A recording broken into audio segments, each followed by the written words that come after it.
Bonsoir, bienvenue dans cette deuxième webcast de la filière cardiogène. Le sujet ce soir sera le syndrome du QT long. C'est un sujet qui est une des premières pathologies qui avait été identifiée dans le cadre des maladies rythmiques héréditaires et qui pose souvent beaucoup de questions à la fois sur le diagnostic, sur le traitement, sur la manière de prendre en charge des patients d'une manière plus générale. Alors, avant de rentrer dans le vif du sujet, vous savez que vous pouvez poser des questions aux orateurs, donc n'hésitez pas, vous avez une petite icône, si vous êtes sur une tablette, ce sera à droite de l'écran, si vous êtes sur un téléphone, ce sera en bas de l'écran, donc n'hésitez pas à poser toutes les questions qui vous viennent par la tête, on les recevra en direct et on fera en sorte d'y répondre le mieux possible. Tout de suite, on va commencer avec la question test à laquelle vous avez pu répondre depuis une trentaine de minutes maintenant, qui permet de vous familiariser avec la manière de poser des questions. Et donc, la première question n'était pas très difficile. Vous verrez que celles qui viendront après seront peut-être un peu plus compliquées. Mais cette première question était simple, elle va nous permettre de vous connaître. Et en particulier, on souhaitait savoir quelle est votre spécialité, pour quelles raisons vous êtes avec nous ce soir. Est-ce que vous êtes cardiologue, généticien, clinicien, généticien moléculaire, psychologue, médecin généraliste? Est-ce que vous êtes patient ou est-ce que vous faites partie d'associations? Ou enfin, est-ce que vous êtes dans d'autres domaines? Donc, répondez à cette question, ça vous entraînera pour les suivantes. Et pendant que vous répondez à la question, on va donc pouvoir avoir le plaisir de vous présenter nos deux experts qui vont être avec nous ce soir pour répondre à toutes les interrogations qu'on peut avoir sur le syndrome du QT long. Donc, tout d'abord, Isabelle Dangeois, que vous connaissez certainement tous, qui est parisienne, qui travaille au centre de référence de Paris à Bichat et à Robert Debré. Et qui sera en charge ce soir de nous parler du diagnostic du syndrome du QT long. On aura aussi Philippe Chevalier. Bonsoir Philippe. Bonsoir Vincent. Qui lui travaille à Lyon, au centre de référence de Lyon, et qui sera en charge ce soir de nous expliquer comment on prend en charge les patients, comment on met les traitements, les différents traitements, comment mener le traitement, à qui on donne les traitements. Enfin, toutes les questions qui peuvent exister sur la manière de gérer le traitement chez les patients qui ont un syndrome du QT long. Donc, on va peut-être voir tout de suite la réponse pour savoir qui est avec nous ce soir. Est-ce qu'on peut avoir la réponse aux questions? Voilà, donc on voit qu'il y a, comme on pouvait s'y attendre, vu le sujet, pas mal de cardiologues qui sont avec nous, des généticiens, cliniciens et des conseillers en génétique, des généticiens moléculaires aussi, peut-être certains d'entre eux font les deux d'ailleurs, des psychologues, beaucoup de psychologues, et enfin les associations, les patients, et puis d'autres raisons d'être avec nous.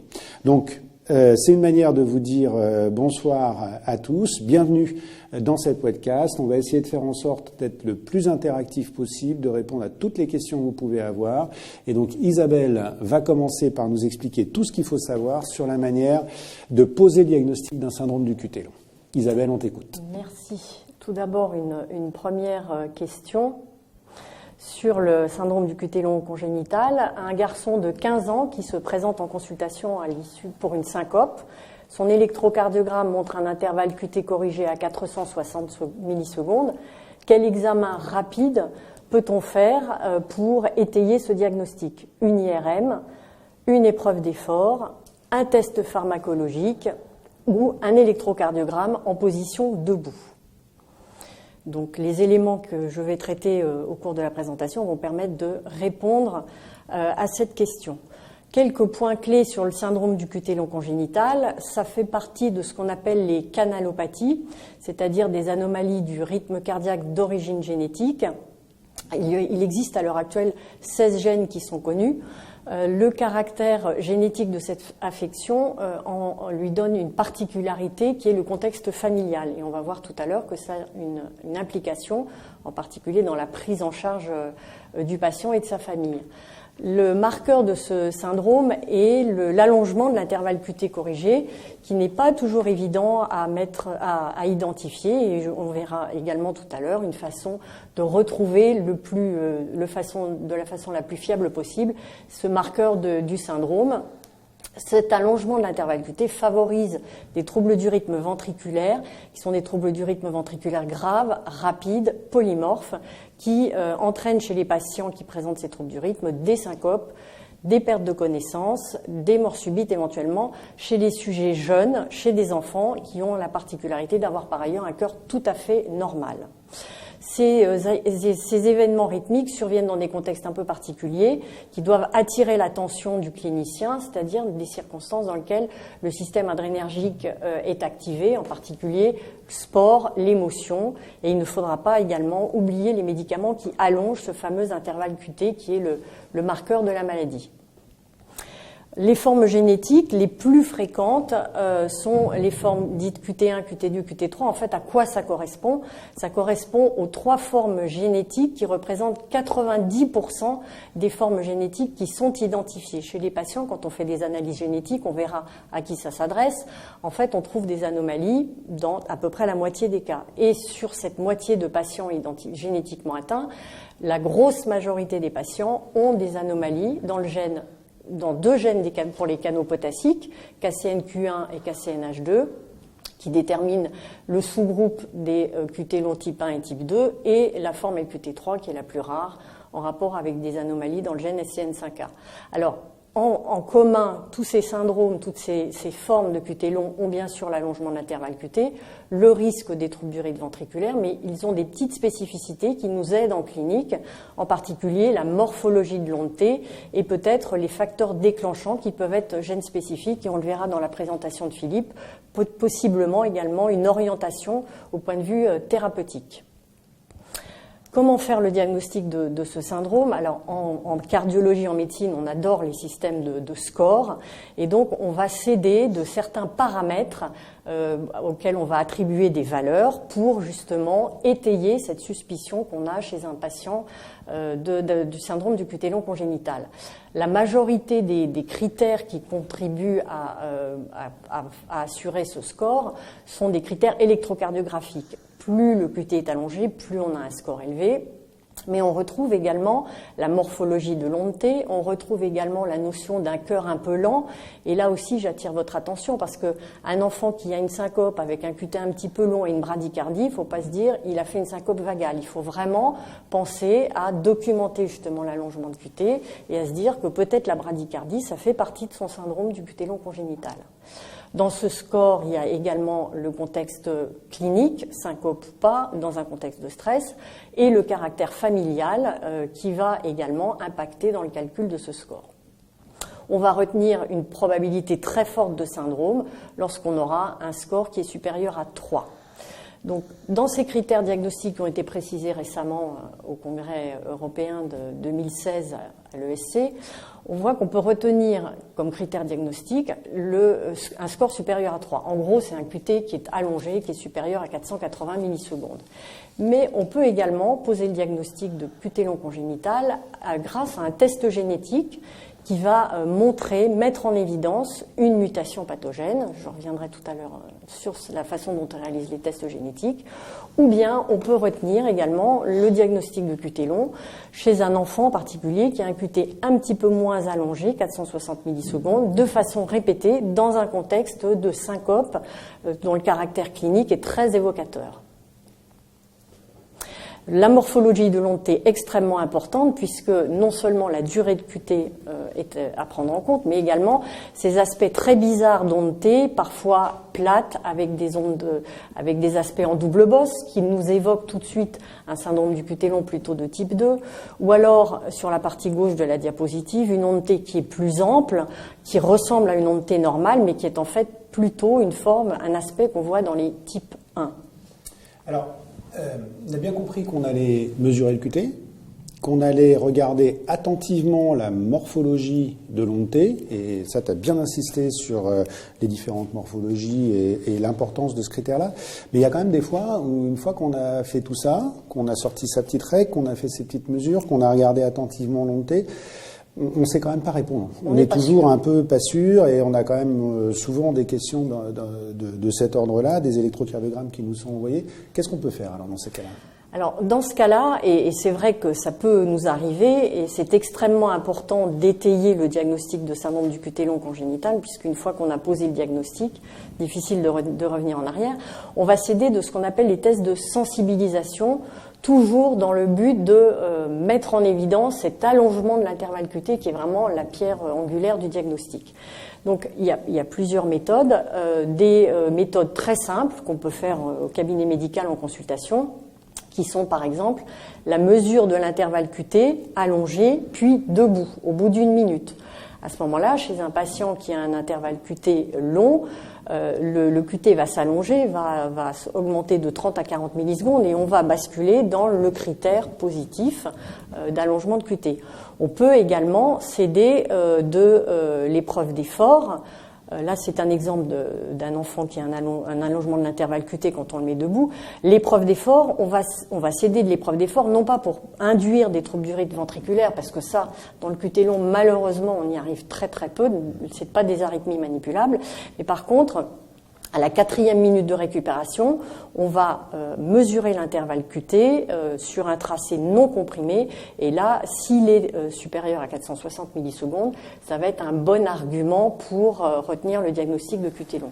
Je reviens juste en arrière, parce qu'on peut également compléter les examens de tests de sensibilisation par la réalisation de tests de perfusion d'adrénaline, d'un test à l'adrénaline qui est fait plutôt en milieu hospitalier, ou alors quelque chose qu'on peut faire aussi au cours de la consultation, c'est le stress mental. On bouscule un peu les patients, on leur demande de faire des calculs mentaux, et là, ils paniquent un petit peu, et quand on mesure l'intervalle QT, pareil, on va pouvoir démasquer l'allongement de l'intervalle QT. Donc ça, alors, c'est... Quand tu as fait tous ces examens-là, il y a des patients pour qui le diagnostic va être assez clair. Il y a des patients pour qui finalement il va rester un doute. Et tu peux nous expliquer un peu, parce que c'est une question qu'on a là directement par les personnes qui assistent à la webcast, à qui on va proposer la génétique? Quand le diagnostic est sûr, quand on a un doute diagnostique, c'est quoi sa place, à quoi ça va servir? Le test génétique est très important à proposer chez les patients pour lesquels on est sûr. Pourquoi? Parce que la rentabilité du test va être importante. On va trouver dans plus de la moitié des cas, 60% des cas. Ça va permettre de confirmer le diagnostic, de définir la forme génétique. Et puis, à partir de ce patient qui est identifié, qui est muté, on va pouvoir proposer un dépistage familial. On va pouvoir le rechercher chez les autres membres de la famille pour lesquels le critère est moins défini. Pour les patients pour lesquels, malgré tous nos tests de sensibilisation, on a toujours un petit doute, on va le faire quand même, mais disons que la pêche va peut-être être un petit peu moins bonne. On aura moins de rentabilité diagnostique. Mais si par hasard, on trouve une anomalie génétique certaine qui est concordante avec le reste des anomalies cliniques et avec les anomalies retrouvées chez d'autres patients de la famille, chez d'autres personnes de la famille, ça va là aussi avoir un impact diagnostique qui est extrêmement important. Juste un petit mot, il y a eu un webcast sur le test génétique, donc je ne vais pas revenir sur le détail, mais ça ne se fait pas partout, ça se fait dans les laboratoires de génétique agréés, en gros les centres qui font partie des centres de référence ou de centres de compétences qui sont dans la filière. Et il faut être patient parce que malgré toute la bonne volonté de nos biologistes moléculaires, ça représente beaucoup de travail et c'est pas comme le dosage du cholestérol, on attend quelques mois, voire un an, et il faut s'armer de patience pour avoir les résultats.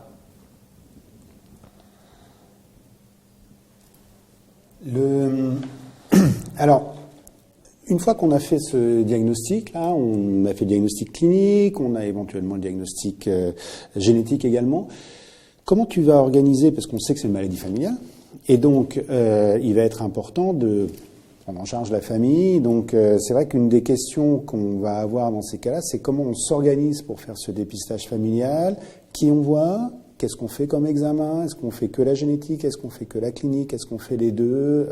Tu peux nous expliquer un peu tout ça? Le dépistage familial sera fait dans des centres où on peut prendre en charge, on peut faire des tests génétiques et des tests cliniques.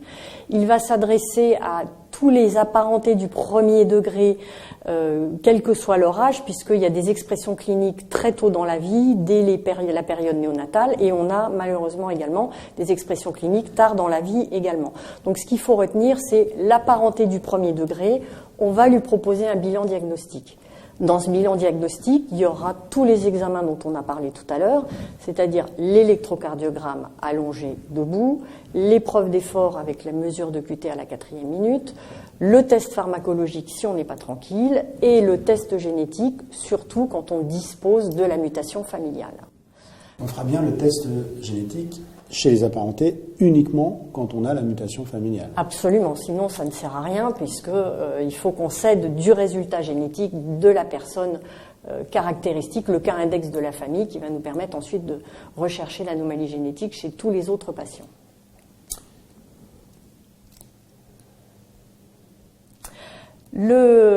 La circonstance, d'ailleurs, ce bilan génétique et cette prise en charge familiale a considérablement modifié la présentation du syndrome du QT long congénital. Avant, on diagnostiquait des patients dans des contextes de syncope ou d'arrêt cardiaque récupéré. Je vais revenir dessus très rapidement. Bien sûr, ça existe toujours, mais maintenant, quand on prend nos cohortes de patients QT long, en fait, on s'aperçoit que la moitié des patients qui sont dans nos cohortes sont des patients qui sont diagnostiqués au cours de bilans familiaux. Donc, c'est extrêmement important de faire ces bilans familiaux. Pour ce qui est de l'expression clinique des patients symptomatiques, la majorité des patients présentent soit des syncopes, soit des accidents de mort subite, d'arrêt cardiaque ou de mort subite récupérée. Pour ce qui est des syncopes, en gros, dans nos cohortes, 40% de nos patients, principalement ceux qui sont non traités, vont présenter des syncopes. Ces syncopes surviennent plus souvent dans le cas des formes génétiques QT1 que les patients QT2 ou les patients QT3. Et on peut identifier quelques facteurs de risque, dont l'allongement de l'intervalle QT, parce que c'est un marqueur clinique, diagnostique, mais c'est également un marqueur pronostic. Le sexe et l'âge du patient est également important. Les enfants, les garçons de moins de 13 ans font plus de syncopes que les filles. Après la puberté, ce sont plutôt les filles et les femmes qui vont présenter plus d'accidents rythmiques. La génétique aussi va nous aider, puisqu'il y a certaines formes génétiques, certaines caractéristiques, certaines mutations qui sont associées à des pronostics un petit peu moins bons et qui favorisent les syncopes. Et bien sûr, le message important qui va être développé par Philippe Chevalier, c'est que les bêta-bloquants transforment ce pronostic et ont un impact très fort sur la prévention des syncopes. Le cas le plus rare et malheureusement le plus dramatique et qui fait la gravité de ce syndrome, c'est la survenue d'accidents beaucoup plus graves, de mort subite ou d'arrêt cardiaque récupéré. Là, la proportion, quand on regarde les formes génétiques, est différente. C'est-à-dire que ce sont des patients plutôt avec des types LQT3 qui sont les formes les plus rares, qui vont présenter des accidents de mort subite ou d'arrêt cardiaque. Ensuite, les patients QT2. Et puis, en dernier, les patients QT1, qui sont nos patients qui présentent plus de syncope que d'arrêt cardiaque. On va retrouver comme facteur de risque toujours notre fameux intervalle QT qui va être long, l'antécédent de syncope aussi qui n'aura pas été traité par des bêta-bloquants qui sera passé inaperçu. Et puis, dans ce cas de figure, malheureusement, ça sera développé par Philippe tout à l'heure, tout de suite, les bêta-bloquants n'ont pas un impact favorable ou mitigé, on va dire, sur la prévention des accidents de mort subite. Et c'est chez ces patients qu'on va avoir recours à des thérapeutiques un petit peu plus lourdes, on va dire, que le simple traitement bêta-bloquant. Je crois que c'est l'heure maintenant d'arriver à la réponse aux questions que tu avais posées tout à l'heure.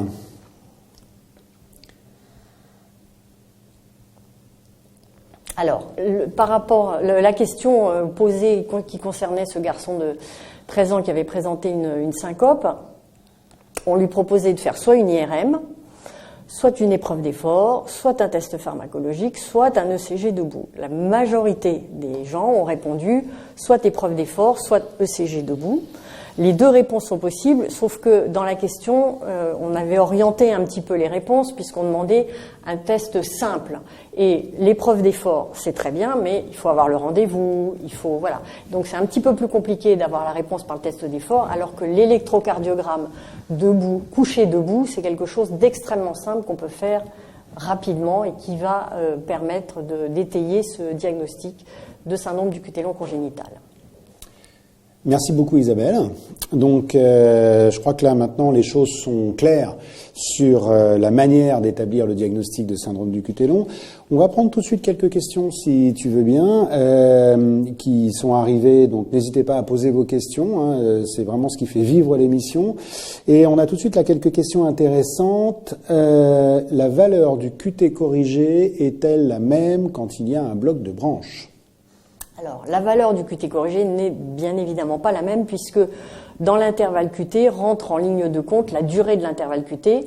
Et c'est vrai que chez des patients, heureusement c'est assez rare les patients puisque ce sont des sujets jeunes qui n'ont pas de cardiopathie, mais les patients qui ont un bloc de branche et un QT long, il faut enlever, on va dire, 80 millisecondes en gros de troubles de conduction intraventriculaire. Tu utilises souvent toi, la mesure depuis la fin du QRS jusqu'à la fin de l'ONT pour éliminer le bloc de branche ? Je me sers de la durée de QRS, dont je retire quelques millisecondes, on va dire, et ensuite... D'accord. Voilà. Alors, il y a une façon de faire aussi qui est de mesurer l'intervalle ST, enfin la fin du QRS et l'ONT. Et là, effectivement, si on a un intervalle ST ou JT qui est largement supérieur à 440 millisecondes, là, on peut retenir le diagnostic de QT. Et je suis assez... parce que théoriquement, on doit prendre la fin du QRS et mesurer l'intervalle ST. C'est vrai qu'en pratique, je pense que pour tout le monde, c'est assez simple de mesurer le QT, de retirer à peu près ce qui est rajouté par le bloc de branche pour finalement arriver à des résultats plus faciles à interpréter. Une autre petite question rapide, mesure manuelle ou automatique ? Ah, très bonne question. Tous nos appareils électrocardiogrammes disposent maintenant d'algorithmes qui permettent de calculer le QT corrigé et qui sortent sur des magnifiques tracés électrocardiographiques.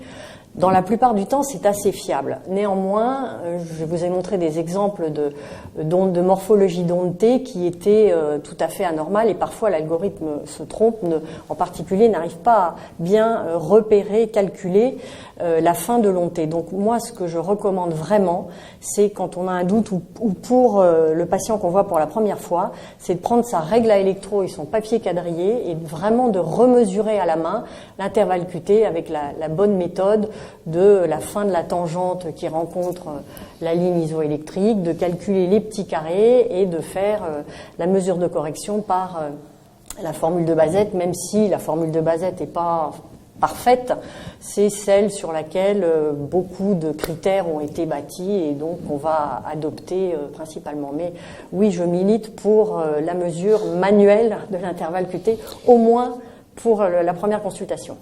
Je crois qu'on sera assez d'accord là-dessus, puisqu'il y a un nombre d'électros qui nous sont envoyés éventuellement pour faire des diagnostics génétiques sur des syndromes du QT long mesurés par l'appareil. Et quand on remesure, en fait, on voit que la durée du QT est normale. Les appareils ne savent pas mesurer la durée du QT le plus souvent, pas toujours.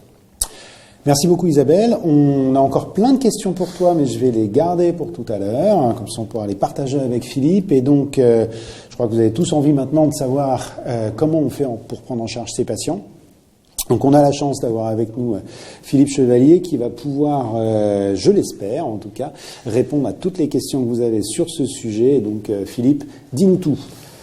Merci Vincent. Donc le traitement pharmacologique et non pharmacologique du syndrome du QT long congénital, en commençant déjà par la première question, à savoir le cas d'une jeune fille de 12 ans traitée par Nadolol en une prise le matin pour syndrome du QT long de type 2 avec une syncope. L'électrocardiogramme montre un intervalle QT corrigé à 480 millisecondes. Vous suspectez un problème d'observance médicamenteuse, un traitement inadapté, la prise d'un autre médicament allongeant l'intervalle QT ou les trois réponses justes. Alors, le message essentiel finalement de cette présentation, c'est de dire, comme nous le savons presque tous, c'est que les bêta-bloquants constituent le socle de la prise en charge thérapeutique de ces patients. Mais il ne faut pas oublier donc la supplémentation potassique, notamment en cas de syndrome de QT long de type 2, la flécaïne en cas de LQT3, et bien sûr la série des examens de la prise en charge non pharmacologique avec la sympathectomie haute thoracique gauche, le pacemaker et bien sûr le défibrillateur qui est une indication exceptionnelle. L'élément aussi important à ne pas oublier, c'est que ces patients vont être traités pour une durée non définie et qu'il faut insister sur l'éducation thérapeutique. Donc il faut leur dispenser, il faut les indiquer, il faut les orienter vers des sites internet bien sûr, et puis aussi des groupes de parole à organiser entre patients et soignants, et bien sûr les orienter vers des associations de patients. C'est vraiment très important. L'information du patient va conditionner la compliance médicamenteuse. Philippe, tu nous as dit que le traitement bêta-bloquant était la pierre angulaire du traitement. Tu peux nous expliquer un petit peu plus précisément, parce qu'on a beaucoup de questions là-dessus, comment utiliser le bêta-bloquant, lesquels, quelles doses, comment on l'utilise? C'est vrai que c'est particulièrement important de préciser donc, cette question et le maniement finalement du blocage adrénergique. Alors déjà, une indication essentielle, c'est l'utilisation de nadolol et de propranolol de préférence, donc plutôt que le métoprolol, qui serait, lui, à éviter. Ça, c'est vraiment, je pense, les deux éléments à retenir. La posologie doit bien entendu être progressivement croissante, donc installer déjà une petite dose et progressivement donc l'augmenter. On surveille l'efficacité de ce traitement par l'examen Holter aussi, bien sûr, mais aussi et surtout par l'épreuve d'effort, qui doit, lui, donc, nous permettre d'obtenir un blocage de la cadence sinusale aux alentours de 150 battements par minute. Et enfin, donc, bien indiquer que pour l'instant, c'est de durée indéfinie. Mais peut-être qu'avec les progrès de la génétique, comme l'a indiqué donc, Isabelle, on aura peut-être des indications plus fines. La supplémentation potassique n'est pas à oublier, particulièrement chez les patients de type 2, avec syndrome du cuté long de type 2. Et le taux normal haut doit être préféré, 4,5 milli-équivalents par litre, au taux normal bas de 4 à 4,5 milli-équivalents par litre. C'est particulièrement important, donc en cas de, encore une fois, j'insiste, de type 2. La calémie peut être augmentée donc, aussi par spironolactone donc, ou l'éplérénone, et donc dans ces cas, on obtient une réduction d'intervalle QT avec ces médications. Épargneur potassique. Troisième médicament utilisé, mais rarement, c'est la flécainide, donc un antiarythmique de classe 1C. Donc, et là, selon le génotype, oriente finalement la prescription, puisque c'est essentiellement, comme l'a dit Isabelle, donc le LQT3, donc le syndrome de type 3, donc le moins fréquent, heureusement, car le plus dangereux.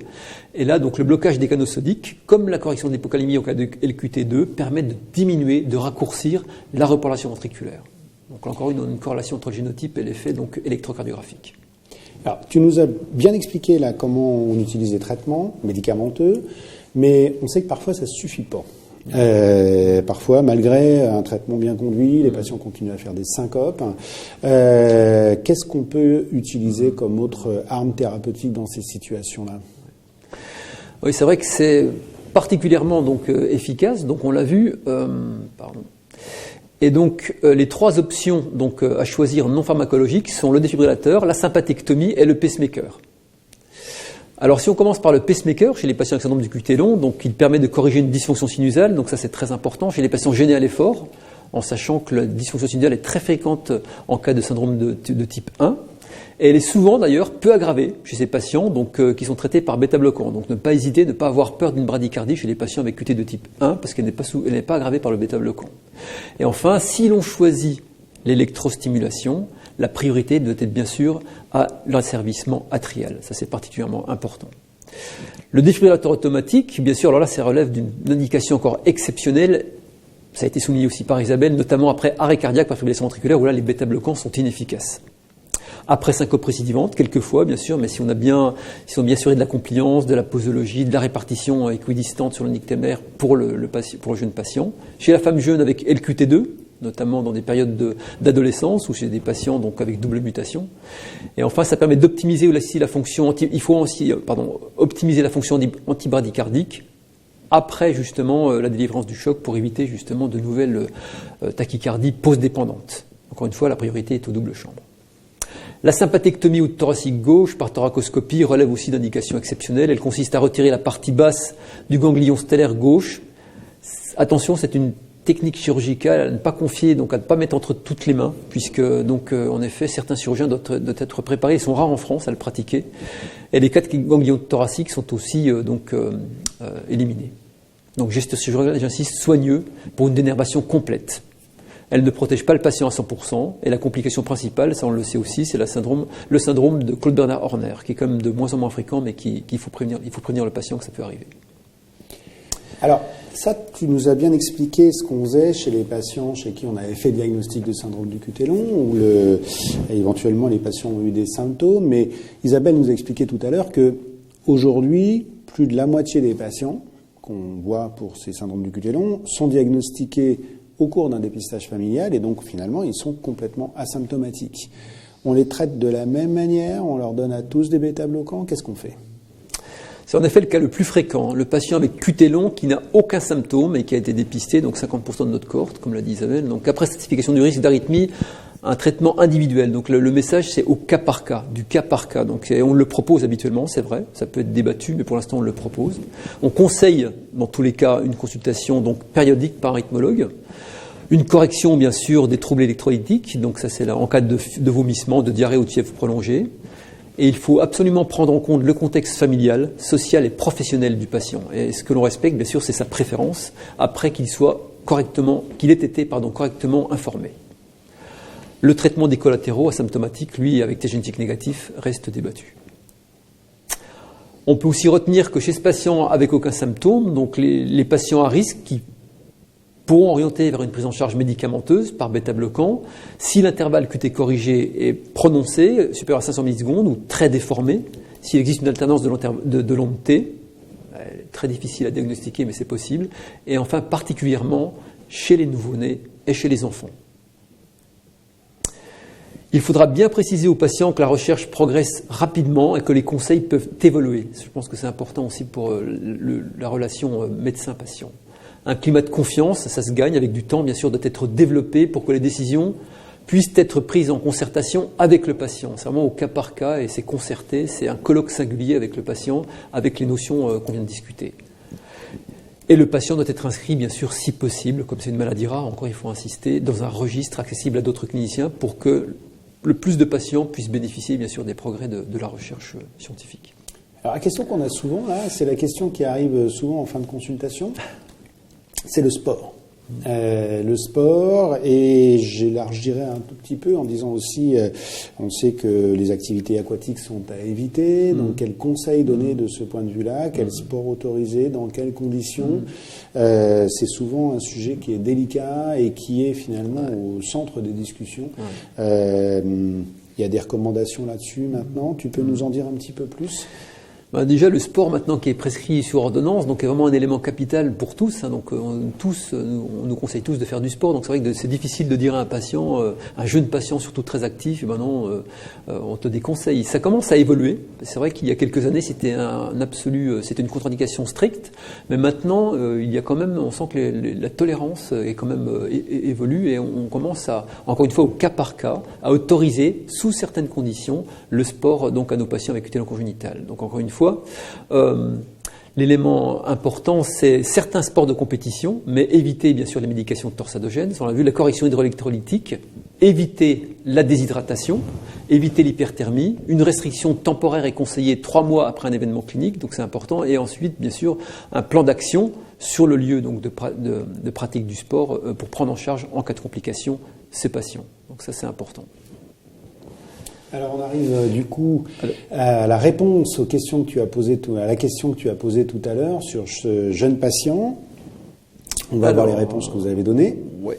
Donc une jeune fille de 12 ans traitée par nadolol, encore une fois, de type un syndrome du QT long de type 2, présente une syncope. Le CG montre un intervalle QT à 480 secondes. Donc 6% d'entre vous suspectent un problème d'observance médicamenteuse, exactement. Un traitement inadapté. Je pense principalement en dessous de 15 ans, c'est vrai, une prise par jour, c'est plutôt inadapté. La prise d'un médicament allongé à l'intervalle QT, oui, il faut prendre un médicament anti-acnéique, par exemple, avec l'érythromycine, peut-être éminemment torsadogène. Enfin, les 3 réponses justes, bien entendu. D'accord. Je ne suis pas sûr de bien comprendre les réponses, puisqu'on a 100% d'un côté et 3 fois 6%, ce qui fait un peu trop de pourcentage. Oui, mais c'est peut-être un problème de calcul.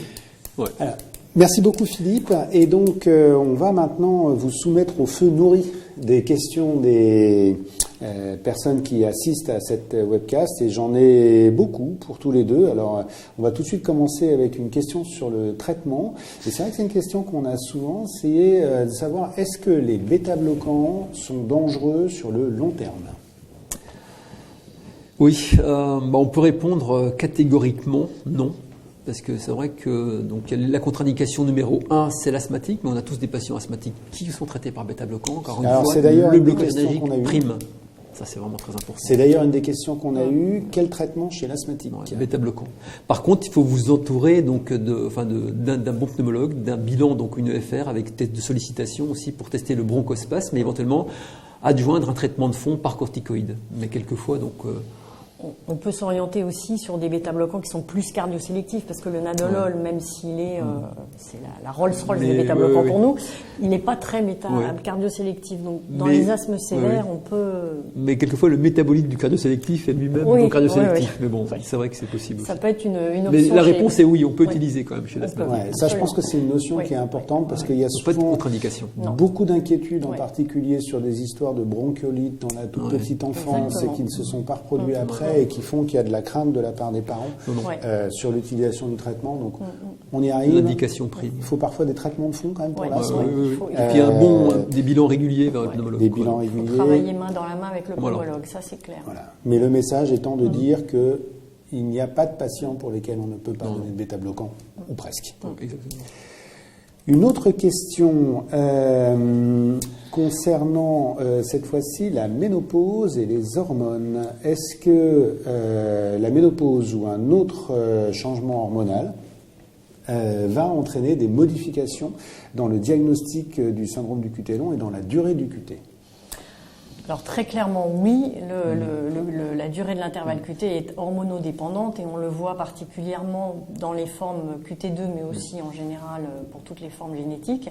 Et les femmes en période post-grossesse ont des accidents rythmiques qui sont beaucoup plus fréquents et on voit un allongement de QT dans les périodes post-accouchement. On voit également des variations quand on regarde de près l'intervalle QT en fonction du cycle hormonal. Et à la ménopause, il y a des travaux en cours à l'heure actuelle, un allongement de l'intervalle QT qui n'est pas aussi dramatique qu'en période génitalement active, mais ça module très certainement l'intervalle QT dans le sens de l'allongement. Ça veut dire qu'il faut faire des électrocardiogrammes chez les femmes à différentes périodes du cycle menstruel pour augmenter les chances de faire le diagnostic ? Possiblement, et en tout cas, si on a un résultat qui est un petit peu curieux, il ne faut pas hésiter à le refaire à différents moments du cycle hormonal, ça c'est sûr. Une autre question pour toi Isabelle, tu y as déjà un petit peu répondu, mais si la question arrive, c'est qu'on n'a pas été assez clair. Oui.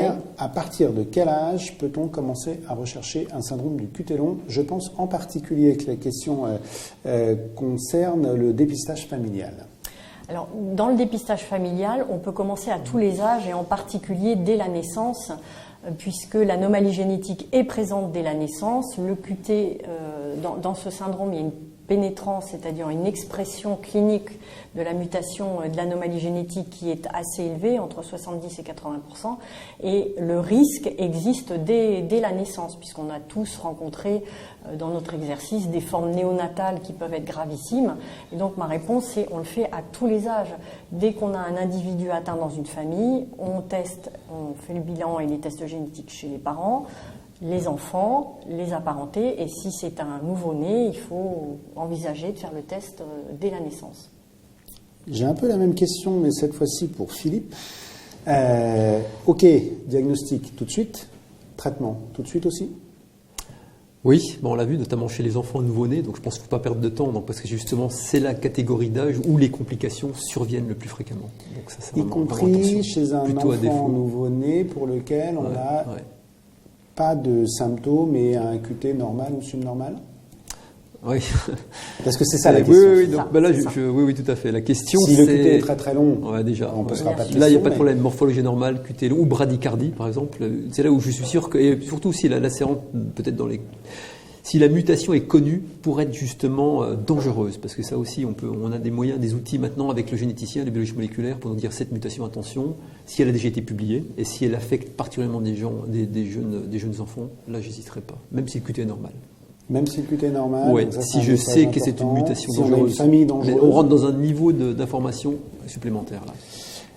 Une autre question un peu technique cette fois-ci. Quelle est la place des variants génétiques fréquents et peut-on les utiliser dans l'évaluation du risque des patients? Peut-être pour Isabelle. Alors les variants génétiques fréquents, en général, on les considère comme moins pathogènes et donc pour retenir le diagnostic. Après, il existe des variants qui sont associés à un surrisque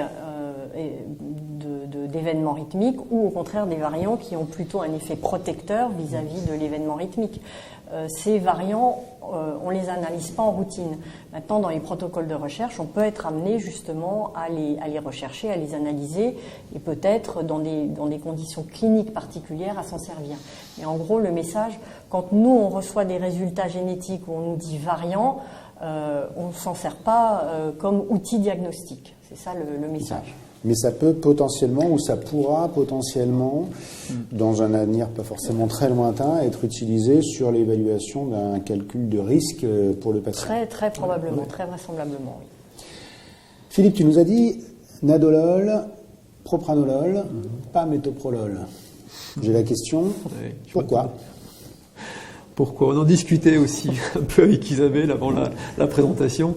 Et c'est vrai que l'évidence, qu'on parle d'évidence-based medicine, n'est pas très forte, mais on a des cas dans la littérature. Il y a une étude seulement qui a été publiée dans le JACC il y a quelques années qui montre qu'il y a plus de récidives avec le métoprolol. Donc, c'est toujours pareil, c'est des cohortes rétrospectives qui montrent une augmentation du nombre de récidives. Donc, on le déconseille en général. Mais c'est vrai que l'évidence n'est pas forte.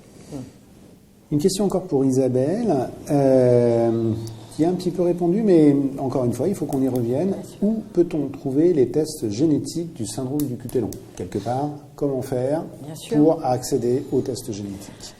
Donc, les tests génétiques sont faits dans des laboratoires qui ont un agrément pour cela. Donc, en gros, en France, il y a 5 laboratoires minimum qui sont équipés et qui ont accès à ces tests génétiques. C'est Lyon, Nantes, Paris, Lille, le dernier, je ne me souviens plus, Marseille peut-être, Marseille. Non, je ne crois pas.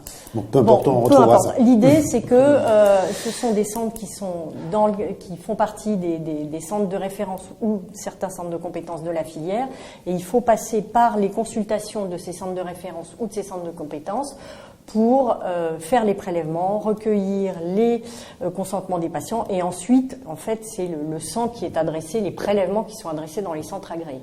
Donc, en gros, dans tous les CHU de France, il y a des consultations de génétique et c'est là qu'il faut adresser les patients, ou alors, si les patients sont à proximité de centres de référence, les adresser dans le centre de référence maladies rythmiques héréditaires.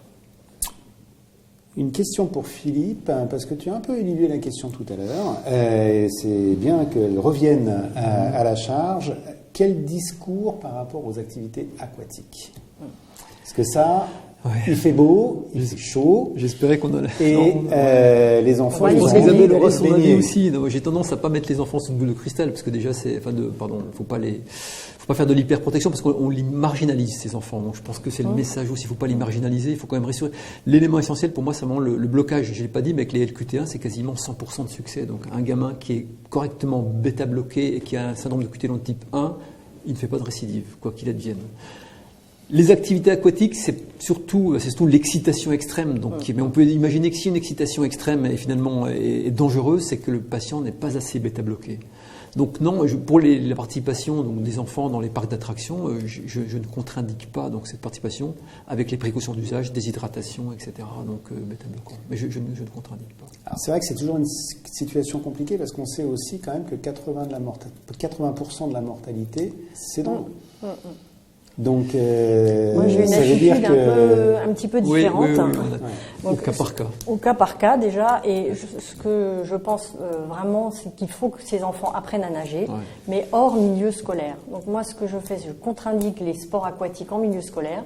Par contre, on discute avec la famille, ils apprennent à leurs enfants à nager eux-mêmes, avec un professeur, etc.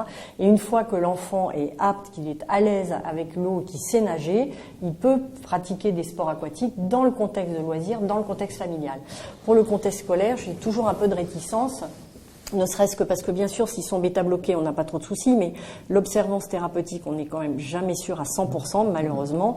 Et s'il y a un accident à la piscine, dans le contexte scolaire, c'est là où on a quand même le maximum de risques, parce qu'il y a le stress, parce qu'il y a 40 gamins à surveiller, etc. Donc, je suis assez formelle sur le sport scolaire, les sports aquatiques scolaires, mais par contre, OK avec la famille et pas lui contre-indiquer d'apprendre à nager. Nager toujours accompagné aussi. Voilà, nager toujours accompagné, bien sûr. Mais c'est quand même rare. Alors là, on voit bien qu'on a des attitudes qui sont un tout petit peu différentes. Moi, j'ai tendance à dire dans ces cas-là que finalement, l'enfant, moins il va aller dans l'eau, moins il a envie d'y aller. Oui.